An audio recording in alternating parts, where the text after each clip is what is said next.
Good to have you all here tonight. We got a special night planned with a special guest from all the way from Cambridge, England. But before we get to Peter Williams, I want to introduce you to kind of the people that make this happen, at least here in the U.S., which are the people from Tyndale House here in the U.S., and that is Philip Evans, and your wife Kathleen is here tonight. I'll pass on to you. Why don't you tell us a little bit about your ministry, and then you can introduce our speaker. Thank you very much. Let me give you some context in about 2 minutes, because it's a little hard to understand. If you haven't heard about Tyndale House, Cambridge before, it's kind of hard to wrap your mind around it. So let me just tell you about us a little bit. We are an evangelical biblical research library, and the top one in the world. So it's a unique thing, and it's not something you can describe in 2 minutes, but I'm going to give you a shot at it. Since 1944, Tyndale House, Cambridge, has been tutoring, mentoring, and providing the biblical research platform for evangelical scholars from all over the world. These scholars come to Tyndale House and stay. It is a residential biblical research library. So it's quite a unique ministry, and it's something that's quite exciting. We have an American 501c3 known as American Friends of Tyndale House that allows Americans to come alongside Tyndale House. Now, we have many famous alumni of Tyndale House, F.F. Bruce, D. Martin Lloyd-Jones, J.I. Packer, John Stott, Wayne Grudem, D.A. Carson, John Piper, people you've heard of, people you've been impacted by. But our point is always, and our focus is always, to train and mentor and equip the next generation of biblical scholars. So that's what we're about. So Peter Williams is our warden, and that term is not used quite the same way over here. That means he is the CEO, and we don't keep people prisoner over there. They come willingly to study. But they do stay there anywhere from a month to 3 years to do some serious biblical research, write books, prepare their PhDs, do all kinds of things. But again, we're always focusing on that next generation because we want to make sure there's good biblical scholarship going on now, in 20 years, in 40 years, and 50 years. So that's what we're about. So I'm going to turn it over to Peter Williams because we want to make the best use of your time and our time. We have to leave here to go on to our next city fairly soon. So let me turn this over to Peter. And again, it's our pleasure to be here with you tonight. On behalf of Tyndale House, we thank you very much. So I'll introduce Peter. Well, good evening, everyone. It's good to be here. We're going to be looking tonight at evidence about the Gospels, and hopefully the presentation will be coming up shortly, or maybe I just click. Do I click? Oh, there we are. Particularly the question, can we trust the Gospel authors? Is what the Gospels have reliable? Are the Gospels based on eyewitness testimony? That's what we're going to be looking at. Here, I'm going to begin with a skeptic who teaches in the University of North Carolina, Chapel Hill. This is what he says about the Gospels. Bart Ehrman. What do you suppose happened to the stories about Jesus over the years as they were told and retold? Not as disinterested news stories reported by eyewitnesses, but as propaganda meant to convert people to faith, told by people who had themselves heard them 5th or 6th or 19th hand. Did you or your kids ever play the telephone game at a birthday party? So what he says is the stories about Jesus are really like the sort of things you have in the telephone game. Now, what do we know about the telephone game? Who's here has played the telephone game? Lots of you. Well, you know that telephone game is a special game made up with special rules in order to make sure the message gets corrupted. So one of the rules is you have to whisper. Telephone game doesn't work if you speak at a normal voice or even shout. You're only allowed to say it once. Telephone game doesn't work if you say things twice. You're only allowed to hear it from one person. Telephone game doesn't work if you hear it from more than one person. So it's got very special rules just to make sure that the message gets corrupted.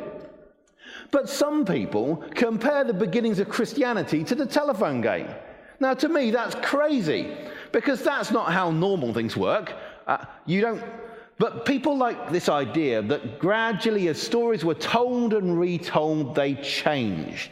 That's how people want to get away from the idea that Jesus really did the remarkable things that are reported about him. Well, I've got a better analogy, I think, for how Christianity began. I think it's more like karate. Have you ever heard someone say, I'm worried that karate is getting corrupted?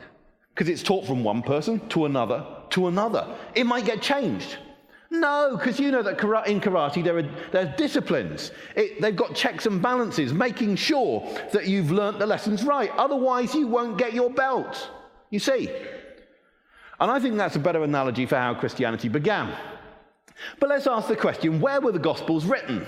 Well, traditionally, it's thought that Matthew was written in Judea. That's said by at least the 4th century. That Mark was written in Rome, that Luke was written in Antioch, although there were some other traditions as well, and John was written in Ephesus. Now, you can see if you take those traditional places of where the Gospels were written, only one of the Gospels was written in the land that Jesus ministered in, right? Only one of them. Then we could look at a skeptic. I've chosen the German Marxist for us. And where does he think the Gospels were written? Well, they're not going to say the same as the traditional thing. He says something different. He has Matthew and Mark being written in Syria, Luke being written in Rome, and John being a team effort, maybe partly written in Israel, then in Syria. By the way, team efforts don't normally create such good literature as John. But he maybe has half a gospel written in the land where these originate. Then we go back to our skeptic friend, Bart Ehrman. He says this about the Gospels. Where then did these anonymous Greek-speaking authors, living probably outside of Palestine, some 35 to 65 years after the events that they narrate, get their information? So he's of the view that all of them probably were written outside the land. Now, there's a thing about this. You see, if you're going to make up a story about a particular time and place, you actually have to do quite a bit of research because they have all sorts of details. If I'm going to write a story, I've got to make sure I get the plants and the farming right, the shapes of the buildings. When I describe the temple, how am I going to know what shape that is, or the shapes of the houses? Am I going to have the right plants, the right description of the culture, of the coinage, the economics, the geography, the names of towns and things like that? There's a huge amount you've got to get right. And so I want to ask the question, when we look at the 4 Gospels and we look at a number of these tests, if you like, and we check, do they get the details right? What happens? Because if the Gospels, by lots of accounts, have been written outside the land, or at least 3 of them, skeptics believe that, people who go to traditional understandings of the Gospels believe that, it would be very striking if they got this sort of stuff regularly right, wouldn't it?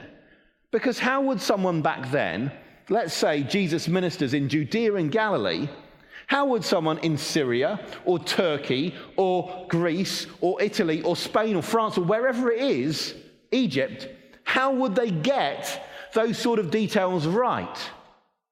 Unless they had reliable people speaking to them. You see? And that's what we're going to look at tonight. We're going to look at just a few tests. The first test is simply the test of what people were called.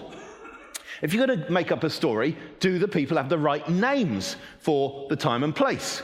Well, actually, people can study this nowadays because you can look at what people were called back then, because there are lots of names scratched on boxes that people put bones in. There are ancient records, the Dead Sea Scrolls, historians like Josephus and so on. And in fact, there are at least 3,000 names from around the time of Jesus and the centuries before and afterwards, which are Jewish names from that land. And what we find is that the names that people have can be studied, and you can see which are the most common, and then you can find that though the Gospels and also the book of Acts are probably mostly written outside that land, yet they correctly reflect exactly the right sort of names for that land. Let's look at that in a bit more detail. So let's begin with some statistics about names. You wanted to do some work tonight? Well, we got mathematics. If we look at the top 2 Jewish men's names for people who lived in Israel at the time, we find that Simon was the most popular name outside the New Testament and also the most popular name inside the New Testament. We find that Joseph was the second most popular name for a man, Jewish man, outside the New Testament, and the second most popular inside the New Testament. Now, we can put those two together and we can say the top two men's names outside the New Testament are 15 or 16%. The top two men's names inside the New Testament are about 18%. Well, you can see that's not very different. And this is a pattern that shows up over 4 different authors, Matthew, Mark, Luke, and John, writing 5 different books, Matthew, Mark, Luke, John, and Acts. And is also pretty much the pattern that they would show individually as well. So it's a striking thing, because of course, how could any ancient author collude, make up names so that they would get this sort of pattern? Now, I've got to say, I'm not talking about names like Pilate. He's not a Jew. That doesn't count. I'm just talking about Jewish men. We take the top 9 Jewish men's names. Outside the New Testament, we find 41% of men have that. Inside, about 40%. Well, you can see that as the data sample gets bigger, the numbers get closer, which is really striking. With women, there are fewer names that we have from outside the New Testament and also inside. So there's a bit more variation. But still, the top woman's name outside the New Testament is Mary. The top woman's name inside the New Testament is Mary. And you can see the numbers aren't far off given a fairly small sample. Striking thing, isn't it? How would people get that right? Well, I think it would be very hard to get that right if you were just making up stories and putting on Jewish-sounding names to make it sound authentic. I mean, let's say I ask you to write a story about what happened in Libya 100 years ago. Would you be able to give people the right sort of names? Well, you might know that Gaddafi is a Libyan name, or al-Magrahi or something. You might have an idea of Arab names, but would you know how the Arab names in that country differed from the Arab names in another country, and so on? You wouldn't, would you? Do you think you'd even be able to do it if you were writing fiction about what happened in this area 100 years ago?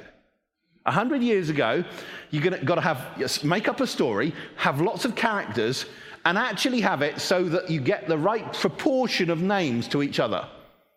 Do you think if you had 4 different people writing 4 different books of fiction, that they would manage to get the characters so that they have the right proportion of names to each other, across all of them and basically individually?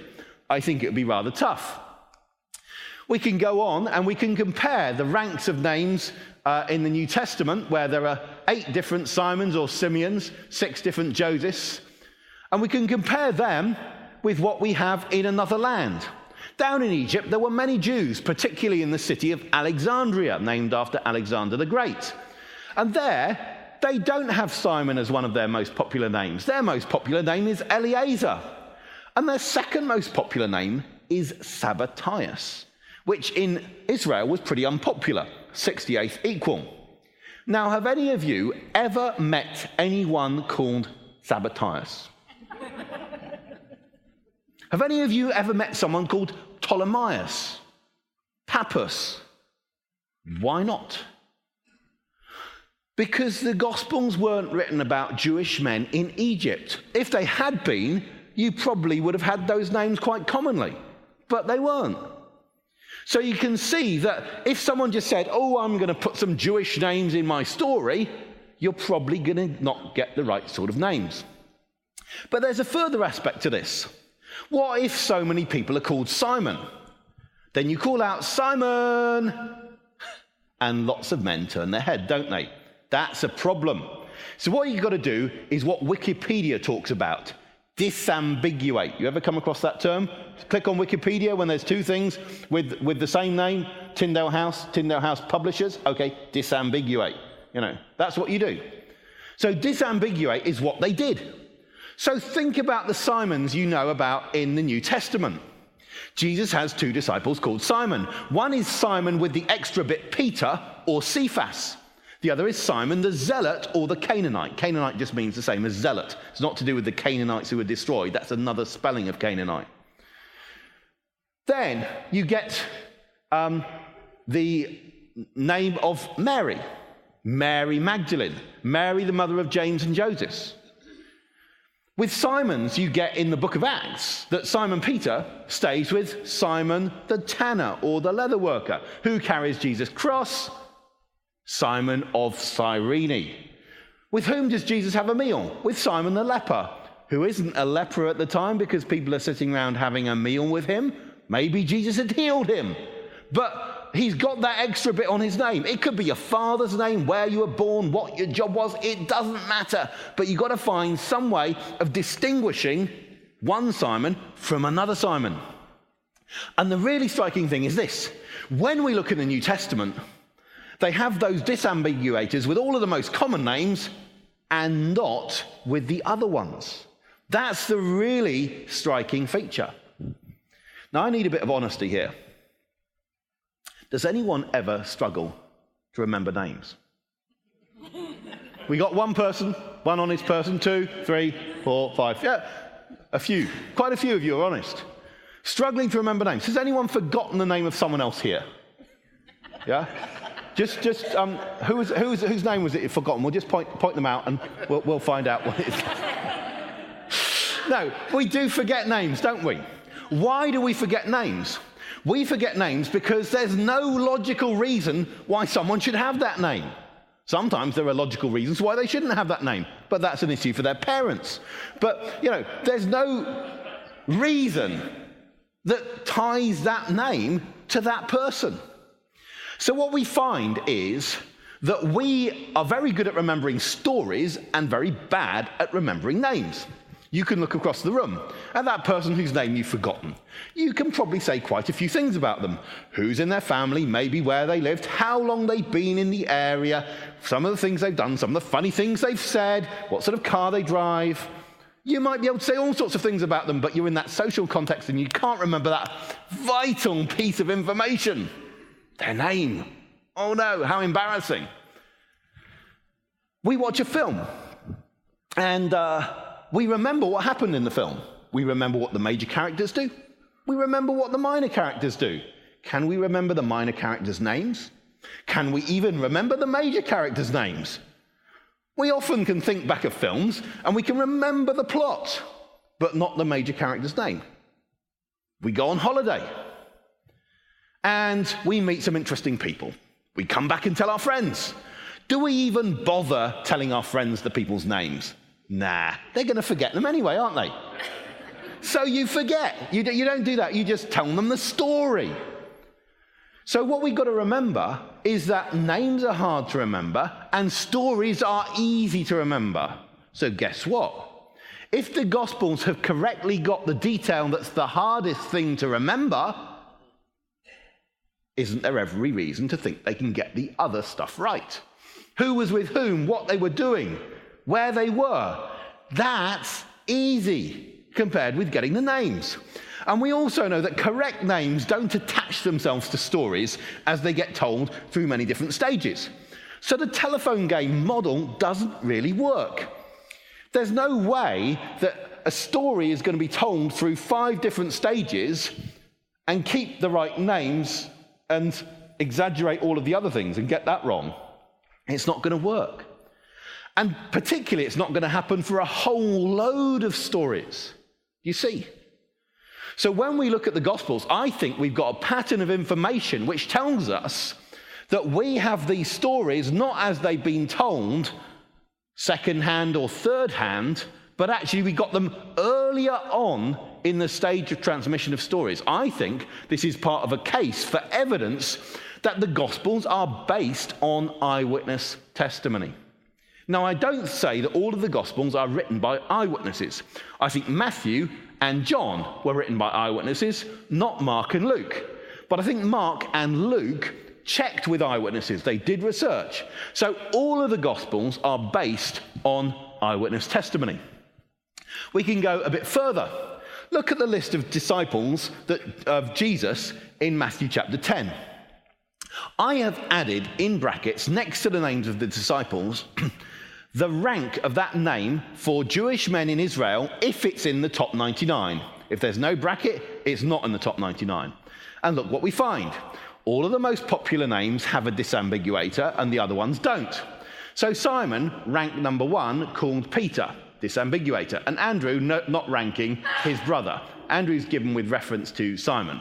James, high ranking, number 11, the son of Zebedee, and John, his brother. So those two are both explained with reference to their brother. Then we have two low-ranking names. Philip, 61st equal, and Bartholomew, 50th equal.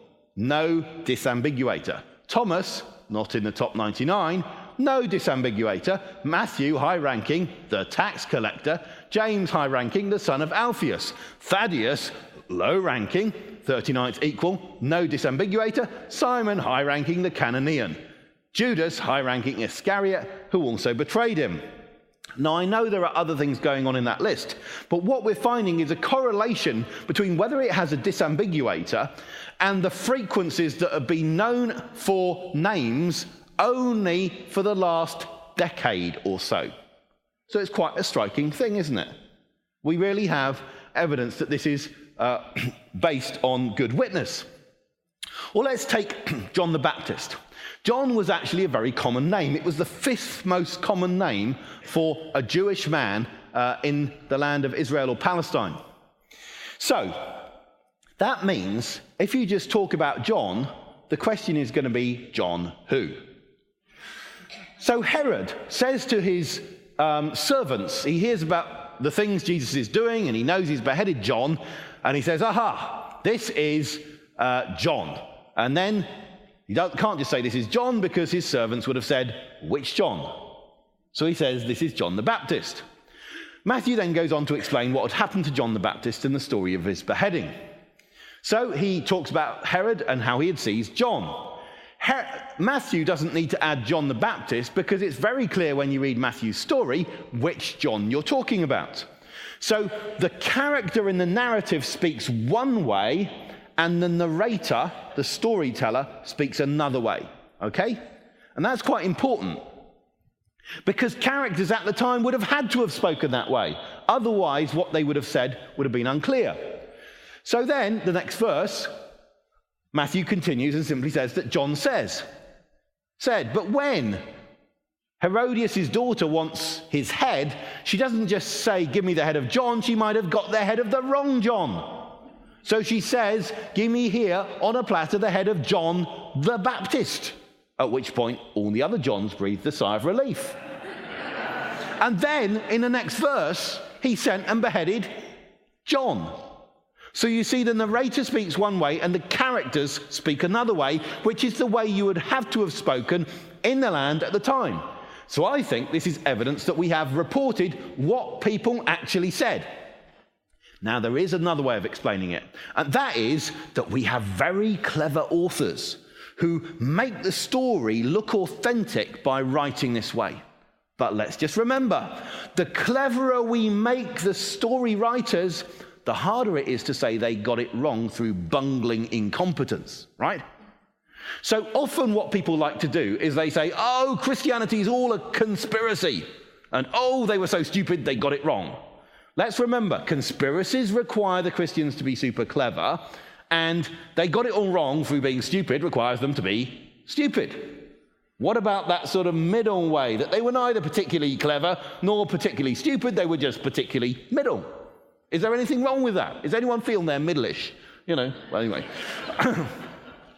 We can compare the 4 Gospels with what you have in apocryphal Gospels. There's a lot of stuff in the media, hype. Why don't we have other Gospels? Why do we just have Matthew, Mark, Luke, and John? Didn't they cut some out? No, they didn't. But anyway, that's what happens. But there are some things from the 2nd and 3rd century, quite a bit later than our Gospels, which are called Gospels. How do they do when you look at the names that they have? Well, there's the Gospel of Thomas. That copies a few names from the New Testament. We've got the Gospel of Mary, but then you ask yourself, which Mary was that? You don't even know. And it doesn't even use the name Jesus, just calls him the Saviour. And then there was the Gospel of Judas, which came out recently. It's got 2 names for the right time and place, Judas and Jesus, and then it's got a whole load of figures from outer space. I mean, it's not exactly very impressive. So I'd say this shows you what can happen when people make up stories, and what you see in Matthew is what happens when people report what's true. That's the obvious explanation. But then there's a further thing, the name Jesus. The name Jesus was actually a very popular name back then. Jesus is simply a form of the name Joshua. There are other Jesuses in the New Testament. Jesus called Justus, Or there's that man called Bar Jesus, you see. So there were other Jesuses, which means if you said, hey, Jesus is coming down the road, people would have asked, which Jesus? You see. That means we expect characters in the narrative, if they're really being reported speaking faithfully, to have to disambiguate the name Jesus, and sure enough, that's what we find. When we look at the number of words per gospel, we see that Luke is the longest of them, and Mark is the shortest. When we look at the number of occurrences of the name Jesus, we find that John has the most, and Mark has the fewest. When we say, well, let's have names of Jesus as a proportion of length, we find John has the most, and Luke has the fewest, because he's the longest gospel. All I'm doing with those 3 slides is showing you one thing. The 4 gospel writers use the name Jesus differently. The only reason I want to do that is to show you they haven't all copied from each other on this. They do different things. And I want you to see that they use the name Jesus differently, because I'm going to show you a way in which they show the name Jesus in the same way. We're going to see that. So let's look at Jesus, the 6th most popular name.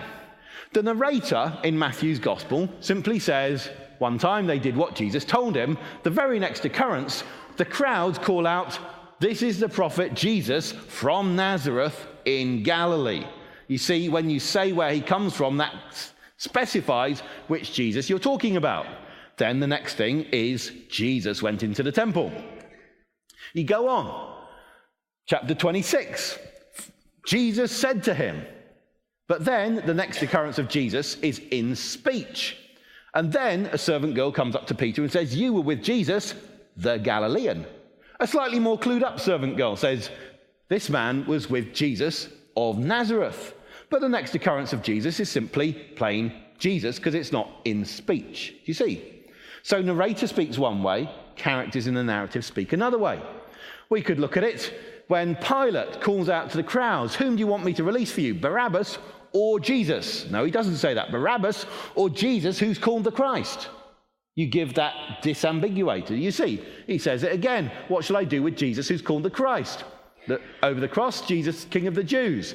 Even the angel needs to disambiguate. I know you're looking for Jesus, who was crucified, he says to the women. That was Matthew's gospel. We can show the same pattern in Mark. You seek Jesus, Nazareth, Jesus of Nazareth. We can show the same in Luke.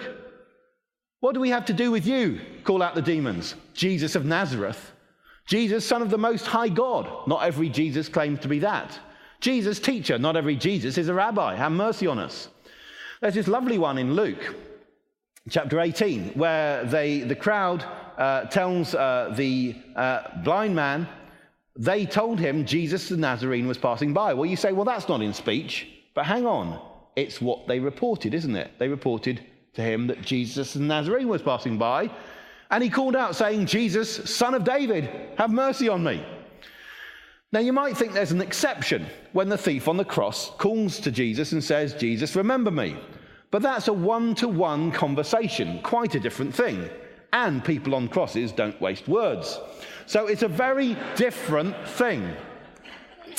Then, when Jesus meets a couple of disciples on the road to Emmaus, but they don't yet know it's Jesus, he says, well, what things have been going on? They say, oh, haven't you heard the things concerning Jesus of Nazareth? You see, so they do that all the way through. We go to John's gospel, the same thing. One disciple finds another. We found the one that Moses in the law and the prophets wrote about, Jesus, the son of Joseph from Nazareth. Again, isn't this Jesus, the son of Joseph, whom we know? Now, a second exception people might come up with is in John chapter 9. Jesus heals a man who's born blind. And then people come and find the man born blind and say, well, who healed you? It's who told you to carry your mat.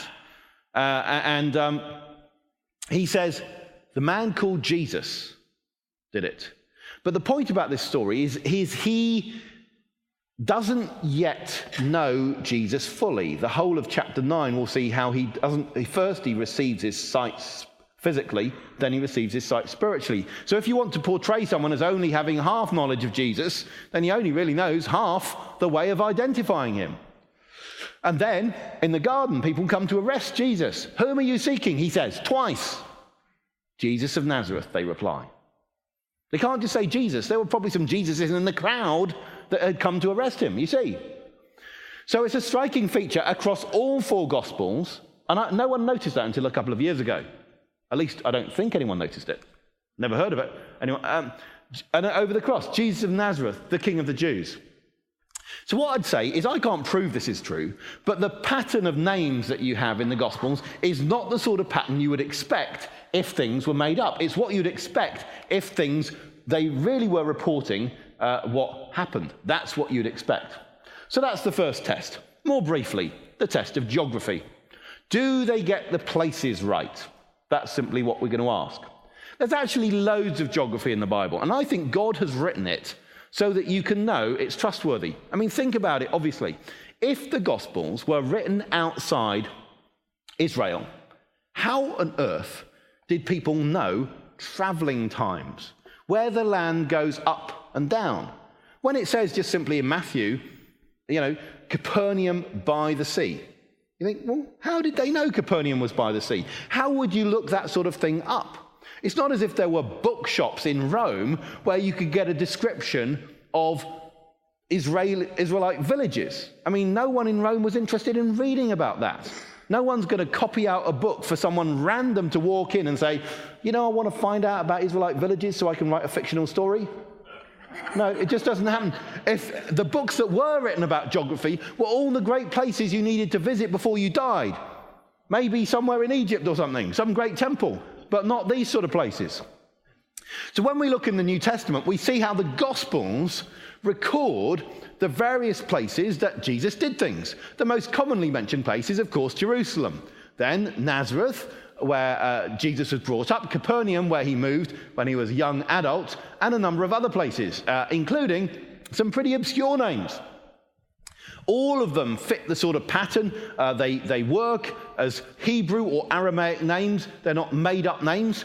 That's an interesting thing. If someone had just been making up geographical names, they wouldn't have given them the right pattern. So those are the places that are mentioned. Well, who in Rome would have heard of Bethphage or something like that, that little village near Jerusalem? You wouldn't do unless you knew someone who'd been there.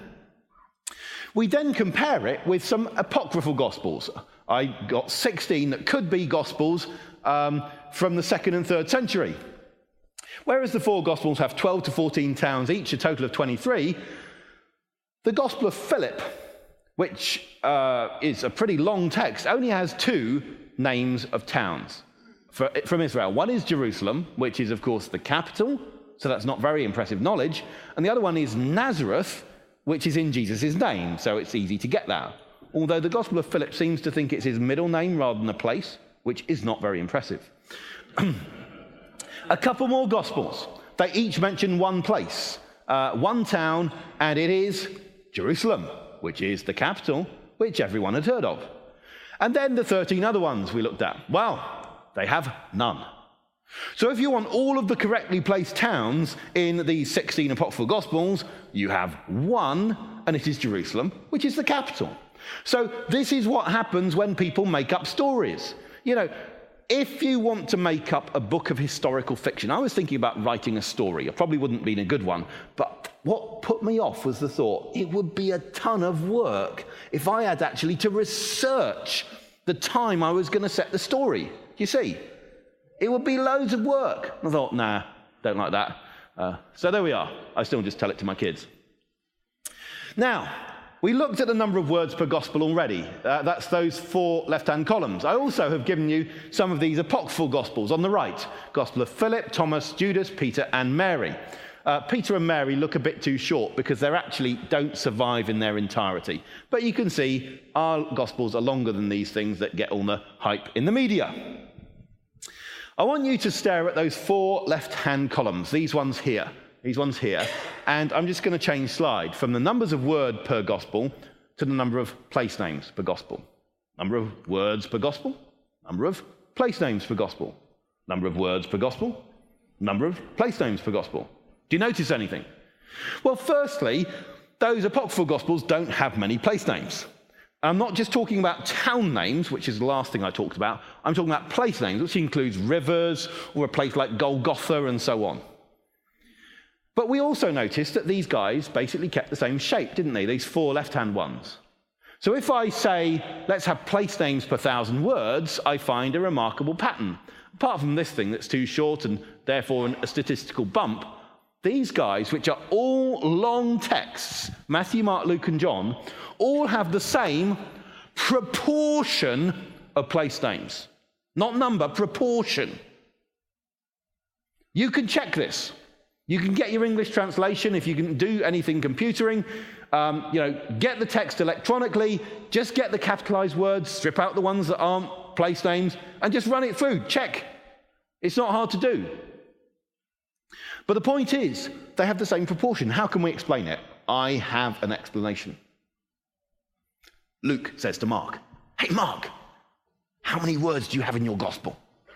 Mark goes through carefully counting them. Now, in those days, in manuscripts, they didn't have spaces between words. That made it harder for Mark to count, but he was hardworking, so he kept on counting those words. When he got to the end, Luke said, "Mark, could you go through and count the place names?" Now, in those days, they didn't have capitalization and small letters. That made it harder to find all the place names, but Mark went through carefully counting them all, and then they did a sum, and then Luke decided to copy it and get the same proportion. Matthew and John heard about this. They thought it was a great idea, and so they did it. It doesn't really work as an explanation, does it? If people were putting in place names to make their story sound authentic, if they were trying to reach for verisimilitude, an attempt at making it sound true, one would have put in too many, one would have put in too few. They wouldn't have that evenness. But if they were all just reporting the same sort of story, reliably putting in names when it was relevant, when the story's long enough, yes, might they get the same pattern of place names? That seems to me a more plausible explanation. So again, it's not the sort of pattern that could be made up very easily. And again, those numbers weren't known until about 3 years ago. The test of botany, just a quick one here. Does anyone know the story of Zacchaeus? Yeah, the story of Zacchaeus? Anyone sing the song? A cappella. I don't know. Zacchaeus climbed up a tree. What sort of tree? Very good. More difficult question. What town was he in when he climbed up it? Jericho. Who was it who said Jericho? Well done, madam. That's very good. So what's the question we're going to ask? Are there sycamore trees in Jericho? And the answer is, of course, you bet. And here are some men in one. They're great trees for climbing. This is the Ficus sycamorus, by the way, not the North American sycamore, nor even the British sycamore, but genuine Middle Eastern sycamore. So how does Luke, when he writes this story, know there are sycamore trees in Jericho? Either he's been there, or he's talked to someone who's been there. He could have been told by a Martian, but even then the Martian would have had to have been there. You see? So it seems that's pretty reliable. Now, you can look at the distribution of Ficus sycamorus, both then and now, and you find that actually these things did not grow in Turkey, Greece, or Italy. Someone in those countries wouldn't even have known of this thing to make up the story. So it's a pretty striking sort of pattern. But that's another sign, just of reliability of the text. Let's go on with a bit more. Let's look at the feeding of the 5,000. Now, there aren't that many things that are in all 4 Gospels.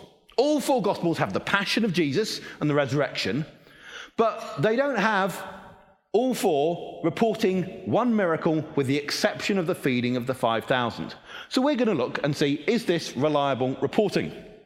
Well, how do you count 5,000 men? Well, we know that sometimes in churches, not here, people exaggerate numbers, don't they? Thousands of people here tonight, and so on. And so the question is, well, how did they know there were 5,000? I mean, isn't that they looked at a crowd and just guesstimated how many there were? Actually, no. Mark and Luke both tell us that Jesus commanded that people sit in groups of hundreds or 50s, and groups of 50s we have in Luke. That's actually an important thing because Jews were quite careful before they had a meal to say grace, and the sort of grace you said depended on how big the group was. So it's not a trivial thing. But actually, if they sit in groups like that, and Jesus has 12 disciples, it's not that many for them each to count. It's about 8. So assuming, fishermen can count up to 8 fish and tax collectors can count a bit higher, then probably it's the sort of information you can get reliably. But let's look at the story. Well, according to Mark, there was green grass. Is that just a detail put in there to make it look authentic? But John tells you there's much grass. Again, could be a trick, couldn't it? Maybe it is. Then, Mark tells you that there were many people coming and going at the time. Doesn't tell you why. But John tells you it was Passover time. Aha! At Passover time, people traveled to Passover. So I can use the detail in one gospel to explain the other. This is a subtle agreement, an undesigned coincidence, it's sometimes called, where there's an agreement between the Gospels which is so subtle that no one could say they put it there to make the story look authentic. It's just the sort of thing that happens when people report stories truly.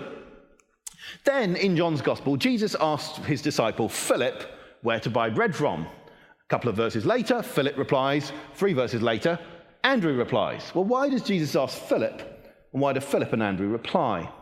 Luke tells us that the feeding took place near Bethsaida, and John, at the beginning of his gospel, told us that Philip and Andrew were from Bethsaida. Aha. If I read through John's gospel, I see no significance whatsoever to why Jesus turned to Philip and asked him, and why Philip and Andrew get involved in the reply. However, if I plug in the information from Luke, suddenly it all makes sense. Jesus turned to a man with local knowledge and asked him where to get bread from. He and another man with local knowledge get involved in the reply. Do you see? So that makes sense. And even the little detail that the little boy in John had barley loaves fits exactly with the time of Passover when you've just had the barley harvest. So it really all fits together. But then we ask the question, but would the grass have been green at the time? Let's get a precipitation chart from a nearby town. So we go to a nearby town, Tiberias, and we look and we say, when was Passover time? Oh, we've just had 6 of the greatest months of precipitation. Would the grass have been green? You bet. So you see that everything fits together. Now, someone might say, yeah, but that doesn't prove the miracle took place. Quite right. I'm not saying it proves the miracle took place. But I am saying this. If you think that the miracle arose by being told like telephone game style, and gradually the story got exaggerated, you have a problem. And the problem is this. When people show lack of attention to detail in one area, it tends to spread over to the next area, doesn't it? So how can you have them not really caring about the details of the really big thing in the story and then getting all the peripheral stuff right? Doesn't make a lot of sense. So I'm not saying I can prove that the miracle took place. I'm just saying the way people try and explain it away as just being told through many different versions of the story until eventually it becomes really miraculous, that isn't a very good explanation. So let's conclude, and there'll be a bit of time for questions. You can't prove everything to be historical, but if the Gospels did come from the conspiracy or incompetence, this is not what we would expect. If the Gospels were produced on stories based on several steps, again, this is not what you would expect. And here I'd say that the Gospels are rather like a hurdle race. You know, you can actually knock over hurdles and still win a race, but that won't work for this analogy. But what happens is each of the tests that there are, whether it's the botany, the geography, the names, the knowledge of coinage, the knowledge of religion, all sorts of things we haven't even gone into. Each of those is like a test, like a hurdle. And if the Gospels get over each one of them, that would have been a very, very difficult thing for someone to get right if they were making up a story. There are all sorts of things. I mean, just one example I haven't talked about is the Jewishness of the Gospels. You know, Christianity began in the cradle of Judaism, yeah? It was most Jewish at the beginning. And then after a little while, Gentiles come in. It becomes less Jewish, you see. So if the 4 Gospels are really, really Jewish, that tells you they didn't come from a late stage, doesn't it? But that's what they are. They are very Jewish. So over to you for some questions. We've just got a few minutes. I think there is a roving microphone. So do stick up your hand and ask a question. You don't have to be shy. Otherwise, it will be the final song sooner.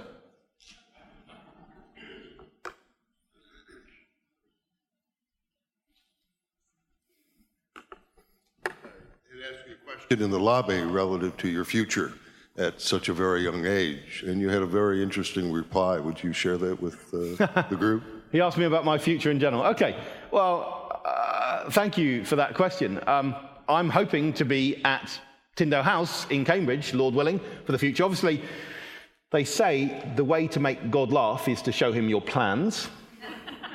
And I don't want to attach too much to that. James tells you, don't boast about what's going to happen tomorrow. But I do plan to be at Tyndale House in Cambridge because I feel called to it, and I'm hoping to be there long term because we really want to raise up people who will defend the Bible in the public arena, help the church to gain confidence in the Bible, and so on. That's what we're interested in doing, training up young people, and it's a really exciting work.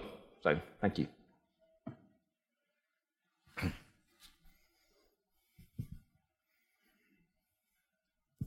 These arguments that you have presented this evening are very unique.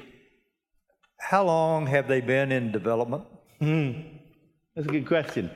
The name argument, what happened about 20 years ago is a German feminist called Tal Ilan started wanting to find out about all sorts of minor characters, and so she just gathered everything she could about people's names at the time. Then about 10 years ago, a British scholar called Richard Borkham compared those with the Gospels and said, hey, they've got some pretty good correlation.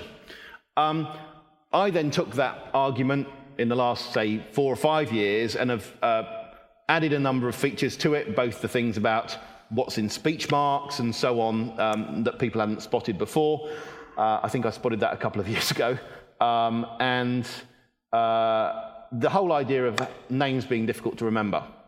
The geography, I asked someone about 3 years ago, can you just compare the apocryphal Gospels and the canonical Gospels? I expected the apocryphal Gospels wouldn't have many place names. And when I got back that chart with those bars like that, I thought, oh, that's interesting. So there are sort of questions to ask. Then the ones about the feeding of the 5,000. A lot of those go back 150 years to a guy called John J. Blunt, who wrote a lovely book called Undesigned Coincidences in Holy Scripture, an argument for its veracity. Long, sort of winded title they used to do. Basically the idea, things fit together. So, like in Genesis, where Isaac marries Rebekah, but if you trace them down from Abraham's father Terah, you find that Isaac is 1 generation above Rebekah. Oh, but we also remember that the story tells us that Abraham didn't have a child until he was very old. Oh yeah, so that explains it again. It's that sort of thing that he just pulls out all the time. So I added the precipitation chart to that and so on. So yeah, arguments take a long time to develop. There's lots to be done. But I am convinced that God has written the scriptures so that ordinary people can trust them. It's not, that you have to be all clever and have lots of charts and so on. Because God writes the scripture so that you read, say, the triumphal entry that, we've been thinking about recently. And Jesus comes down the hill. Well, how do they know there's a hill outside Jerusalem? There is. How do they know that there are palm trees there? How do they know there's a fig tree to curse? How do they know the hill is called the Mount of Olives? How do they know the names of the villages? All of these things are written there so that ordinary people can pick up a Bible, never having done a lot of historical research, and say, I can see that there are signs of authenticity about this. And it's not just historical authenticity, there are signs of other sorts of authenticity. It's trueness to life. So God has written Scripture. Faith comes by hearing, hearing by the word of God. I don't want to make arguments that stand in the way of the Bible. I want people to come to the Bible and read it, because I think that's how people will come to faith. And so God has written the Bible in such a way that people who are seeking will really see that there's evidence for God within the Bible. Does that make sense? We've got a question. First of all, thank you very much for being here. This has been most enlightening.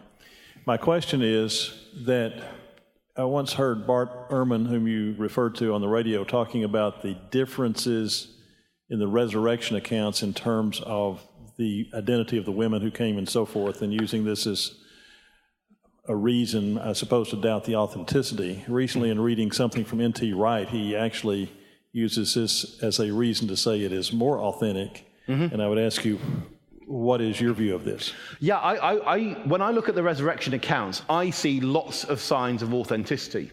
They have some significant differences between them, but the pattern of differences is the sort of pattern that would happen if you had different people independently reporting what they saw, not what would happen if they colluded or one was just exaggerating. So if I can give an example, Matthew has the women running along and meeting Jesus, and then it says they clung onto his feet. John doesn't have that. He just says, Jesus meets Mary, and he says, do not cling on to me. There's a sort of subtle agreement there, you see. And those are the sorts of things that I would find in the Gospels. People say, well, how many angels were there? What did they say? And so on. If you add the narratives together, there have to be at least 6 women. Mary Magdalene, another Mary, and Salome and Joanna. And we have, Luke talks about other women. It implies there's more than 6, in fact. Well, 6 women don't bundle into a tomb all at the same time. They're at different angles. That means that they can truthfully see different things and report different things to the people who write the Gospels. So I think the narratives, the differences can be explained, and the pattern of them is not the sort of thing you would get if people were making up stories. Yeah, I think maybe got time for a last question or two. Yeah, sir. What version of the Scripture was used to do your research? And have you done a comparison with all the many versions that are currently available to see if there are discrepancies among them? Thank you. Well, I tend to read the Bible in its original languages, so I'm not necessarily the best person to ask for recommendations on an English translation. You can do lots of comparisons using Bible Gateway or software things. I have to declare a vested interest. I am on the committee for the English Standard Version. But what I would say is the best translation to use is the one that you use the most. I mean, I really do think that is important. And I do think it's good to have a translation that you can study closely. I mean, it's fine to have an easy read on the beach version, for when you're on the beach. But I do think, Scripture is so important. We want to get down to the exact words as often as we could. If you want to use a few different translations, you could get one from hundreds of years ago, like the King James, and a couple of modern translations. And if you like, you've got all 3. And at least the one 400 years ago didn't have our modern biases, although it might not have all of the modern information we have. And I think that's not a bad way to go. Have 3 different translations for really serious study. But you want one that you really know and get to love. Thank you. Maybe one more, and then I'll stop, because I've got to get to the airport. Right. Yes, this gentleman at the back. Thank you.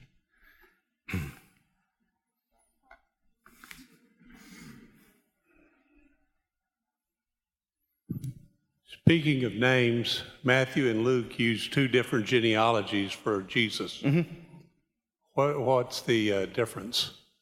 Well, I mean, there are some significant differences. Matthew's genealogy traces Jesus from Abraham through David, through the time of the removal to Babylon, and in that, the father of Joseph is called Jacob. That's different from what you have in Luke's gospel, where in Luke's gospel it goes all the way back from Jesus through to Adam and gives Joseph another name that just temporarily escapes me. Someone will remind me what it is. How can Joseph have two different fathers, people might say? That's impossible. No, it's not. I mean, we know that people can often have two different fathers, but they're fathers in a different sense. They can't have two biological fathers, admittedly. But Matthew gives us a bit of a clue here. You see, what it says is that at first, Joseph knew that Mary was expecting a child, but did not know why. He was inclined to divorce her. Let's say he spoke to his dad at the time, as you might do in these sort of family situations. Dad, what should I do? Then a little bit later, Joseph says, an angel has appeared to me and said, you need to stay with her. You know, what does Dad say? You're no longer my son. That's embarrassing. I'm not having anything to do with you. You know, I mean, it's the sort of thing one can imagine. So yes, there are differences between the genealogies, but I think you can explain those sorts of differences that there are. So that would be what I'd say briefly. Thank you very much.